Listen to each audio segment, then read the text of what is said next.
Ahli Hukum Tata Negara Mahfud MD menyebut penambahan jumlah kementerian akan berpotensi menimbulkan banyak sumber korupsi. Hal ini ia sampaikan menanggapi usulan rencana penambahan jumlah kementerian pada Kabinet Prabowo Gibran mendatang. Mahfud menyampaikan saat menjadi pembicara kunci di dalam acara seminar nasional bertema pelaksanaan pemilu 2024 yang diadakan di kampus Universitas Islam Indonesia di Yogyakarta pada Rabu siang. Jumlah 34 kementerian pada saat ini sudah ideal, apalagi telah melalui kajian akademik. Pemerintah seharusnya menambahkan dirjen alih-alih menambah jumlah kementerian. Bahkan Mahfud mengatakan ada beberapa kementerian serta lembaga setingkatnya yang seharusnya digabung. 34 itu sebenarnya sudah sangat cukup, lalu sekarang bertambah lagi. Sebenarnya kan itu urusan pemerintah ke eselon 1 aja, nggak usah dipecah-pecah, justru yang ada digabung. Itu jadi satu nama, lalu dirjennya yang banyak kan gitu. Sebelumnya dalam rapat kerja nasional Asosiasi Pengajar Hukum Tata Negara dan Hukum Administrasi Negara APNHTN HAN akhir April lalu merekomendasikan penataan kabinet presidensial di Indonesia atas Undang-Undang Kementerian Negara. Sekjen APNHTN HAN Bayu Dwi Anggono menyebut nomenklatur kementerian yang ada saat ini belum menggambarkan semua urusan pemerintahan yang disebut dalam konstitusi. Kemudian Undang-Undang Kementerian Negara saat ini membatasi jumlah kementerian paling banyak hanya 34 dan menurut Bayu pengaturan jumlah kementerian perlu untuk ditinjau ulang. Selanjutnya kementerian koordinator disebut tidak ada kewajiban untuk dibentuk.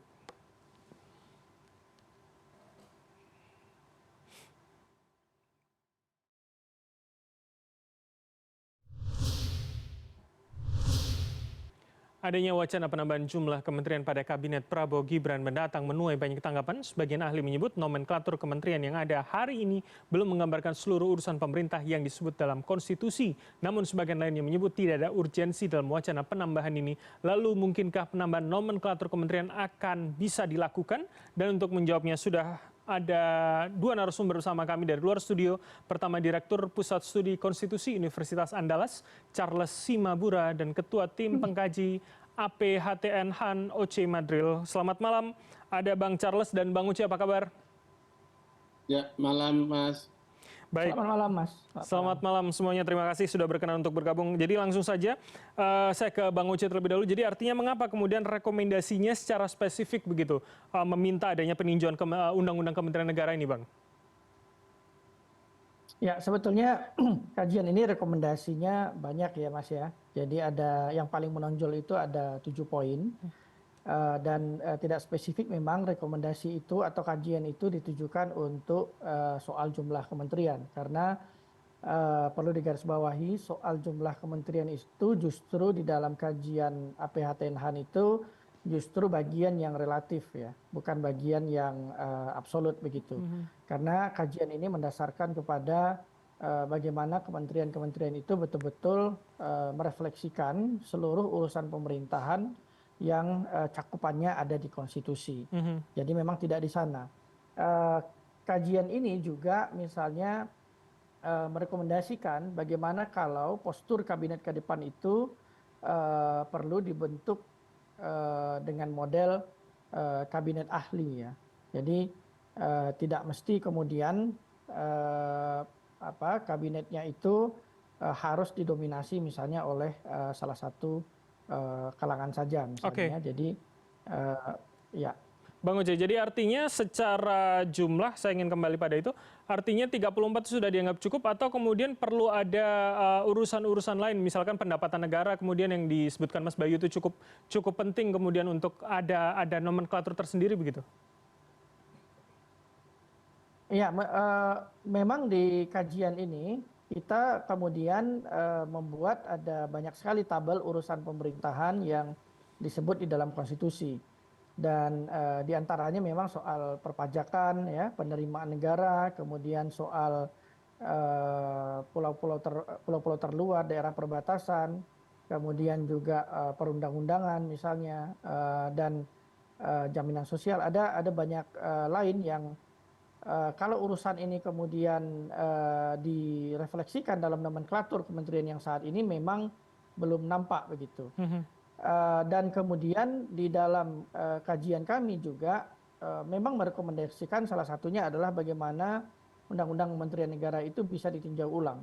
Karena dalam pandangan kami, kalau kemudian kabinet ahli akan dibentuk, maka mau tidak mau ketentuan pasal 22 di Undang-Undang Kementerian Negara soal syarat menteri itu kemudian harus ditinjau ulang ya, harus dilengkapi begitu. Misalnya dengan syarat-syarat yang memang memungkinkan atau mengarah kepada terbentuknya kabinet ahli. Oke. Kemudian juga misalnya bagaimana menyeimbangkan proporsi antara menteri yang itu berasal dari partai politik dan tidak berasal dari partai politik. Nah, kita juga di dalam kajian ini membuat sebuah postur mana kemudian menteri yang itu harusnya tidak diisi dari kalangan partai politik. Baik, oke. Nah, kalau itu tidak, kalau Undang-Undang Kementerian Negara masih seperti saat ini, maka praktik pembentukan kabinet seperti yang kita lihat selama ini ya 2014, 2019, maka tidak akan, menurut kami karakteristiknya tidak akan banyak berubah begitu. Baik, oke. Saya minta komentar dari Bang Charles, artinya perlukah atau urgenkah kemudian ada peninjauan undang-undang itu, Bang Charles? Kalau saya melihat momentumnya ya, Mhm. dan memang kemudian ini kan sahut bersahut dengan apa yang kemudian diinginkan oleh para politisi. Kemarin ketika acara Rakernas PAN itu ya salah satu doa dari Partai PAN yaitu minta tambahan jumlah menteri yang kemudian di luar yang mereka inginkan gitu. Jadi ada harapan itu yang kemudian mereka sampaikan secara terbuka dalam doanya kemudian di hadapan Pak Prabowo. Hmm. Nah, isu ini yang kemudian saya pikir bagian yang mesti kita kritisi ya. Belum apa-apa sudah ujuk-ujuk bicara angka 40 partai politik kita. Hal-hal lain saya sepakat dengan Bung Oce ya, untuk misalnya membentuk misalkan kabinet, kemudian juga prasyarat-prasyarat lain yang kemudian juga bisa kita jadikan sebagai dasar itu. Tapi belajar dari apa yang sudah dilakukan oleh Pak SBY dan juga Pak Jokowi, itu relatif bisa berimbang ya, antara proporsi profesional dengan juga proporsi dari kaum profesional. Oke. Makanya kemudian kalau revisi ini saya curiga hanya pada posisi untuk memperkuat, menambah jumlah menteri saja ya, yang kemudian dalam rangka untuk politik bagi-bagi kue yang kemudian sedang didorong oleh para koalisi sebagai konsekuensi dari koalisi gendut ya, atau koalisi gemo yang kemudian ada di Pak Prabowo hari ini. Nah, saya menegaskan bahwa dalam sistem presidensial, selain bahwa pengaturan itu diberikan oleh undang-undang kita, ada batasan-batasan termasuk pembatasan jumlah menteri, pesannya adalah jelas begitu ya, bahwa agar kabinet ini bisa seperti land government gitu ya, kabinet yang ramping ya, yang kemudian bisa bekerja secara lebih fleksibel, lebih lincah. Baik. Ya, tidak kemudian kabinet akomodatif yang kemudian lebih banyak memunculkan praktik-praktik korupsi dan juga ego sektoral yang kemudian sampai hari ini juga belum terselesaikan. Oke, baik. Makanya Ini kalau belajar dari negara lain, jumlah yang kemudian kita miliki itu sebenarnya sudah cukup besar. Bandingkan dengan Amerika Serikat yang cuma 15 gitu kementerian. oke. Bahkan China saja itu cuma sekitar 26 kementerian ya, Baik, Bang yang Charles. mereka miliki. Ini saya pikir juga menjadi perbandingan juga penting untuk kita lihat bersama. Baik, artinya 2/3 jika Cina, Amerika mungkin hanya sekitar setengah dari yang kita miliki begitu ya. Saya ke Bang Oce kalau begitu. Jadi artinya kalau ini momentumnya dianggap janggal, mirip seperti apa yang diinginkan politisi, itu bagaimana kemudian Bang Oce? Kalau kajian ini tentu tidak berada di wilayah policy brief ya, karena kajian ini pendekatannya tetap pendekatan akademik. Kita sudah mulai sejak pasca konferensi nasional September 2023 sampai saat ini. Jadi prinsipnya kajian ini bisa menjadi referensi bagaimana pembentukan kabinet presidensil yang berdasarkan konstitusi. Memang kalau kita lihat di dalam Undang-Undang Kementerian Negara itu memang ada batasan jumlah kementerian itu 34, paling banyak 34 kementerian. Sehingga di dalam kajian yang kami lakukan itu memang opsinya paling tidak sederhananya tentu saja 2. Kalau kemudian Undang-Undang Kementerian Negara tidak dirubah, maka pastinya kementerian postur kabinet itu pastilah paling banyak 34 kementerian. Tapi tetap ada catatan ya menurut kami, angka 34 ini pun menurut kami nomenklaturnya harus disesuaikan supaya urusan-urusan yang tadi disebutkan di konstitusi itu betul-betul tercermin di dalam nomenklatur kementerian begitu. Jadi tidak harus ditambah kemudian bisa diini ulang ya, artinya Bang Oce? kalau kemudian ada penambahan jumlah kementerian, maka tentu syarat utamanya adalah undang-undang kementerian harus dirubah terlebih dahulu melalui parlemen, melalui revisi, Oke. tentu dengan mempertimbangkan banyak hal ya, kemampuan keuangan negara, efektivitas dan lain sebagainya. Tapi kalaupun ada penambahan dalam kajian kami itu paling banyak itu di angka 41. Jadi 34 sampai 41 kementerian ya Baik. di dalam kajian tersebut. Tetap basisnya adalah urusan yang ada di konstitusi begitu. Baik, oke. Saya ke Bang Charles. Bang Charles, jadi artinya kalau disebut Bang Oce tadi harus lewat perubahan undang-undang, tapi ketika memang niatnya adalah tidak menambahkan, tapi ketika undang-undangnya direvisi, apakah itu tidak berpotensi juga akhirnya membuat seakan-akan pintunya terbuka terlebih dahulu begitu, Bang Charles? Ya, saya kalau untuk yang lain-lain ya, syarat untuk pengangkatan menteri, mau profesional atau tidak dari partai politik dan segala macam, selain yang ada sudah di undang-undang, bagi saya sudah cukup ya. Tinggal lagi seperti yang disampaikan oleh Bung Oce, kalau memang nomenklatur yang ada hari ini kurang mencerminkan urusan yang ada di konstitusi, itu kan cuma proses penamaan saja yang kemudian tinggal diberi tambahan nama ya. Misalnya pendidikan, kebudayaan, dan yang lain-lain itu tinggal dikasih koma saja di nama-nama kementerian itu. Tidak juga mesti kemudian satu urusan satu kementerian gitu. Jadi saya pikir ini semua ahli hukum tata negara dan hukum administrasi negara juga paham bahwa satu urusan tidak mesti juga kemudian berimplikasi pada satu kementerian atau lembaga. Dengan demikian, pada bagian ini makanya revisi untuk undang-undang kementerian ini pada ujungnya itu hanya menyasar ya, dugaan saja hanya menyasar angka 34 itu. Kenapa? Karena ini kan berkelindan dengan apa yang kemudian diinginkan oleh partai politik kita pada hari ini.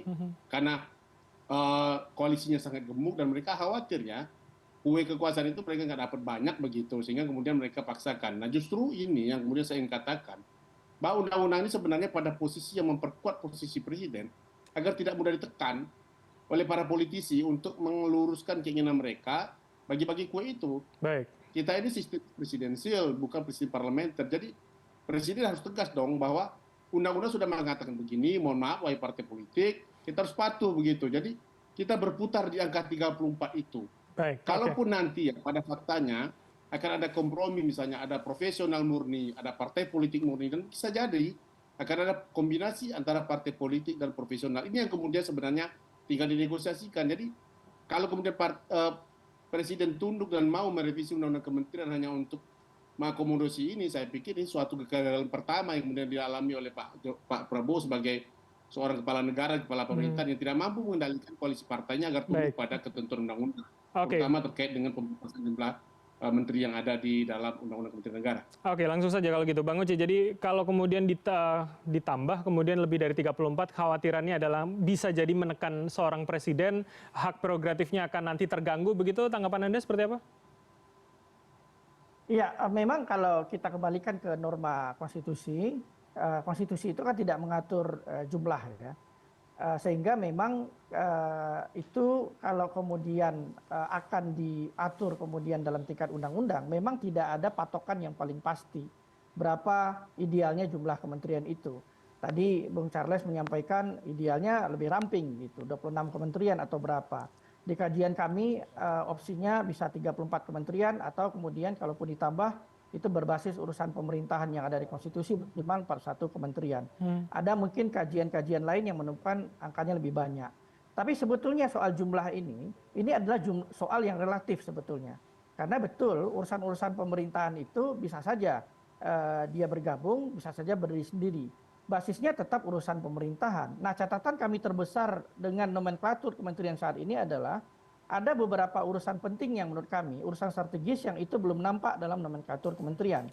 Sehingga kalaupun 34 itu dipertahankan, kami tetap memiliki catatan soal nomenklatur begitu. Dan ke depan, kalau kemudian postur kabinet yang diinginkan itu adalah postur kabinet yang diisi oleh kabinet ahli, ahli itu bisa berasal dari partai politik atau bisa berasal dari non-partai politik, perlu kemudian ditambahkan syarat soal menteri begitu ya. Misalnya dia harus memiliki pengalaman di bidang terkait dan seterusnya. Kita perlu menemukan norma yang paling tepat supaya postur kabinet ke depan itu betul-betul diisi oleh orang-orang yang berpengalaman. Termasuk misalnya soal bagaimana kategorisasi kementerian-kementerian yang itu selayaknya mesti diisi oleh ahli begitu. Kami mengusulkan 3 model. Satu, kementerian yang berhubungan dengan hajat hidup orang banyak. kedua kementerian yang berhubungan dengan urusan yang vertikal, dan ketiga kementerian yang sifatnya teknokratis. Baik, Bang Nah, Oce, itu semua tapi bisa artinya menjadi- rekomendasi ini menjadi panduan. semua melalui revisi undang-undang ya? Bukan kemudian ada yang mewacanakan hari ini supaya cepat, supaya efisien, melalui Perpu saja begitu? Terakhir, singkat saja Bang Oce. Nah, kalau kemudian memang akan dilakukan perubahan-perubahan, penyesuaian-penyesuaian, menurut kami cara yang paling tepat tentu saja melalui legislative review ya, melalui revisi peraturan perundang-undangan, meskipun tidak tertutup kemungkinan dalam perubahan perundang-undangan ada cara-cara lain ya, misalnya cara Perpu atau melalui upaya-upaya pengujian, tetapi yang paling ideal sebetulnya adalah melalui legislative Baik. review. Oke. Nah, itu Bung Charles ahlinya soal bagaimana perubahan undang-undang itu. Baik, saya terakhir juga ke Bang Charles kalau begitu. Jadi singkat saja Bang Charles, kalau kemudian ada yang menarasikan hari ini bahwa ya lewat revisi ini mungkin waktunya panjang, akan cukup panjang perdebatannya, lewat Perpu saja begitu, tanggapan Anda seperti apa? Ya, kalau Perpu kan punya prasyarat tersendiri ya, yaitu hal ihwal kegentingan memaksa. Dan saya pikir dalam konteks Undang-Undang Kementerian Negara tidak ada hal ihwal kegentingan memaksa yang kemudian mengharuskan Presiden untuk mengeluarkan Perpu. Meskipun Perpu itu adalah hak subjektivitas dari Presiden, tapi kan ada batasan-batasan juga yang diberikan oleh Mahkamah Konstitusi terkait dengan keluarnya Perpu. Salah satunya misalnya adalah kekosongan hukum, dan saya pikir Undang-Undang Kementerian Negara masih relevan dengan sekarang. Oke. Menyaut apa yang disampaikan oleh Bung Oce, ya persoalan nomenklatur saya pikir tinggal diubah di Perpresnya saja. Lalu juga persoalan masalah syarat menteri, bisa jadi Presiden menambahkan sendiri ya, prasyarat itu ketika dia membaca ataupun menerima portofolio calon-calon menteri yang diusulkan baik oleh kalangan profesional maupun kalangan partai politik. Jadi momentumnya saya khawatir ini Bung Oce, jangan-jangan ini hanya bicara nanti angka 34 menjadi 40 atau 41. Ini yang kemudian kita waspadai, kita khawatir. Baik. Politisi kan nggak berpikir linear seperti yang kemudian kita bayangkan dalam diskusi kita kali ini. Oke, baik. Aja, Mas. Kami publik tentu akan melihat bagaimana kemudian dinamika wacananya akan terus berjalan hingga paling tidak pelantikan nanti di 20 Oktober. Terima kasih waktu dan juga insight dari para narasumber. Ada Bang Charles Simabura, Direktur Pusat Studi Konstitusi Universitas Andalas, dan juga Bang Oce Madril, Ketua Tim Pengkaji APHTN HAN, telah bergabung sama kami. Selamat malam, sehat selalu semuanya. Ya, terima kasih. Terima kasih. Terima kasih. Terima kasih.